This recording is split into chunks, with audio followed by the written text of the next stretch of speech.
Se vuoi scoprire in maniera originale la vera natura delle note musicali, continua a guardare questo video. Genesi Musicale è il canale per coltivare le tue capacità innate di percepire e interpretare la musica e imparare a suonare uno strumento musicale seguendo un percorso alternativo. Se conosci le note e hai già familiarità con la teoria musicale, guarda comunque questo video fino alla fine, perché scoprirai che l'approccio non convenzionale di questo canale può gettare su di loro una nuova luce. Il percorso di Genesi Musicale si basa sull'ascolto e sulla comprensione della musica con i nostri sensi e con la sperimentazione, piuttosto che con l'uso del pentagramma per leggerla e trascriverla.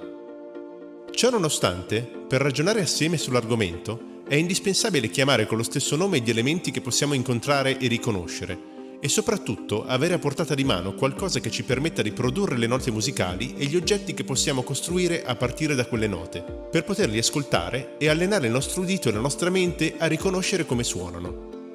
La grande varietà di timbri dei differenti strumenti musicali è sicuramente una delle cose che rende la musica così interessante e coinvolgente, ma i meccanismi ingegnosi da utilizzare per scegliere quali note suonare possono risultare spesso complessi e poco intuitivi, rischiando di generare confusione. Invece, nella tastiera del pianoforte, il rapporto fra la disposizione dei tasti e le qualità musicali delle note corrispondenti è molto più lineare e coerente e aiuta a concentrarsi meglio sui concetti e sul suono piuttosto che sull'esecuzione.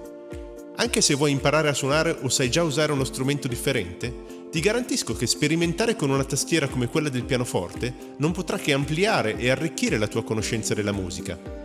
E ben presto ti accorgerai che, una volta apprese le nozioni che esploreremo assieme, trasportarle sul tuo strumento musicale preferito sarà più facile e utile di quanto pensi. Infatti, concetti come per esempio gli intervalli, gli accordi e l'armonia sono universali a livello musicale e sono ugualmente applicabili a tutti gli strumenti, perché si basano sulle stesse note, a prescindere da come bisogna agire sui comandi dei vari strumenti per produrle. Se al momento non hai un pianoforte a portata di mano, non ti preoccupare. Per iniziare a sperimentare seguendo i video di questo canale, ti basterà anche solo un tablet o uno smartphone e un'app gratuita, come ti spiegherò sicuramente nel dettaglio in un prossimo video dedicato alla strumentazione di base. A prima vista, la spianata di 88 tasti bicolori della tastiera di un tipico pianoforte potrebbe sembrare tutt'altro che rassicurante. In realtà, non è il caso di spaventarsi, perché il tutto si può ridurre ad un gruppo di soli 12 tasti, ripetuto più volte, e solamente 7 di questi tasti, quelli bianchi, hanno un nome da memorizzare, ed è lo stesso nome che fin da piccolissimi siamo stati abituati a ripetere a mo' di filastrocca, magari senza riuscire a dargli subito un significato. Do, re, mi, fa, sol, la, si, do. Un mantra da recitare per aprire le porte verso un magico universo alternativo, come un apriti sesamo della musica. Si tratta della scala maggiore di Do, cioè la sequenza di note musicali più naturale e familiare nella musica moderna occidentale. L'insieme dei tasti da un Do al Do successivo si chiama ottava, proprio perché assegnando un ordine numerico alle note dei tasti bianchi, partendo con prima per il Do di partenza, il Do successivo è l'ottava nota. Lo stesso discorso vale per qualsiasi altro tasto e il successivo con lo stesso nome. Ma anche i tasti neri hanno una loro utilità. La più evidente, visivamente, è che sono organizzati in due gruppi composti da 2 e 3 tasti neri, alternati e facili da individuare. E questo ci aiuta a trovare al volo il tasto del Do, cioè quello che si trova subito prima della coppia di tasti neri. Provate a immaginare una tastiera fatta solo di tasti bianchi tutti identici fra loro. Associare le varie note ai tasti sarebbe praticamente impossibile, un vero disastro. Dopo aver contrassegnato il Do centrale e quello dell'ottava successiva, facciamo finta per un momento di avere una tastiera senza tasti neri. Ecco fatto. Ora partiamo da Do e suoniamo la nostra adorata scala maggiore. Tutto regolare, suona come sempre, anche se abbiamo nascosto quei brutti tasti neri, magrolini e apparentemente inutili, che rendevano tutto molto confuso e disordinato. Spiegando ad un cucciolo umano attorno ai 5 anni come usare i tasti bianchi per suonare le 7 note di cui già conosce il nome, molto probabilmente tenderà a ignorare quelle deprimenti barrette nere apparentemente sparse a caso lungo la tastiera. E nel giro di un paio di minuti ci chiederà: Mi insegni una canzoncina? Con un guizzo di originalità allo stato puro, immaginiamo di scegliere Tanti auguri a te. Grazie alla sua giovane mente molto ricettiva, seguendo il nostro esempio, imparerà meccanicamente la sequenza di tasti bianchi da premere e la suonerà facilmente dopo pochi tentativi.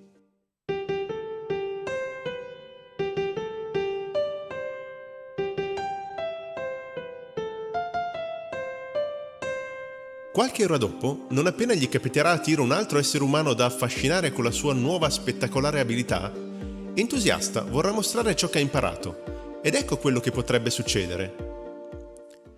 Queste sono le note: Do, Re, Mi, Fa, Sol, La, Si, Do. E ora ascolta qui.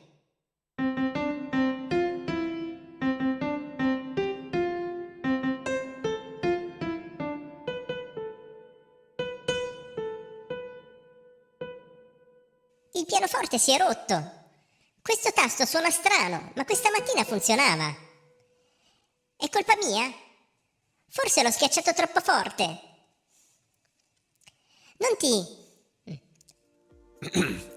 Non ti preoccupare, non è colpa tua. È solo che mi sono dimenticato di dirti che, anche se il Do è la nota più famosa, per suonare questa canzoncina è importante partire dal Sol. Da questo piccolo aneddoto possiamo ottenere 3 utili insegnamenti. Imparare meccanicamente un brano musicale può riservare brutte sorprese. Non tutti i brani iniziano con il Do. E la sequenza di note di tasti bianchi non suona sempre allo stesso modo partendo da un qualsiasi tasto bianco. L'ultima osservazione è sicuramente la più utile di tutte, perché significa che a livello uditivo le distanze fra le note dei vari tasti bianchi non sono tutte uguali. Infatti, se proviamo a suonare una scala a partire da una nota diversa dal Do, usando solo i tasti bianchi, la sequenza di note che sentiamo non è quella a cui siamo abituati. Per esempio, se partiamo da Mi, il risultato è più triste e inizia in maniera strana.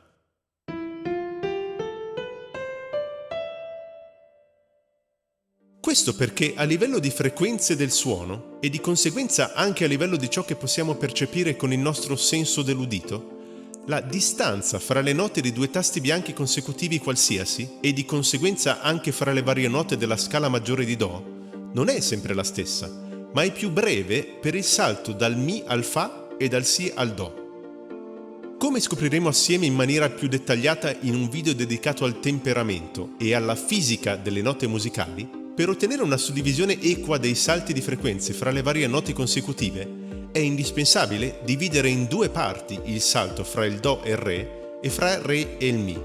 E lo stesso va fatto anche per le ultime 4, ovvero Fa, Sol, La e Si.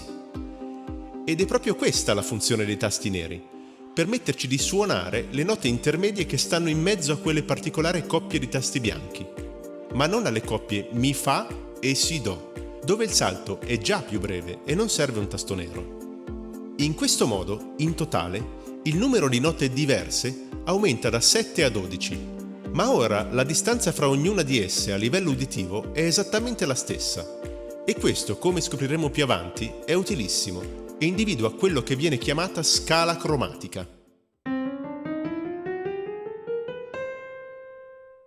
Questa distanza elementare viene chiamata semitono, ovvero mezzotono, mentre la distanza fra Do e Re, per esempio, viene chiamata tono, così come quella fra Re, Mi, Fa e Sol, Sol, La e La e Si. Dare un nome ai tasti neri è piuttosto semplice, perché ereditano la radice del proprio nome da quello dei 2 tasti bianchi che li circondano, aggiungendo la parola diesis se si sceglie come riferimento la nota del tasto che li precede, oppure bemolle se si sceglie la nota di quello che li segue. Quindi, per esempio, se scegliamo il primo della coppia di tasti neri, possiamo chiamarlo Do diesis oppure Re bemolle. Scopriremo più avanti come si possa decidere quale fra i 2 sia più adatto, a seconda del contesto. Ad ogni modo, ora che abbiamo fatto la conoscenza dei tasti neri, ci possiamo accorgere che la scala maggiore che conosciamo fin da piccoli, tenendo conto della loro presenza, può essere tradotta in una sequenza particolare che appare evidente guardando la tastiera del pianoforte e osservando la scala di Do, che è l'unica fatta tutta di tasti bianchi. Dove c'è un tasto nero fra i 2 tasti bianchi, abbiamo un salto di un tono, cioè 2 semitoni.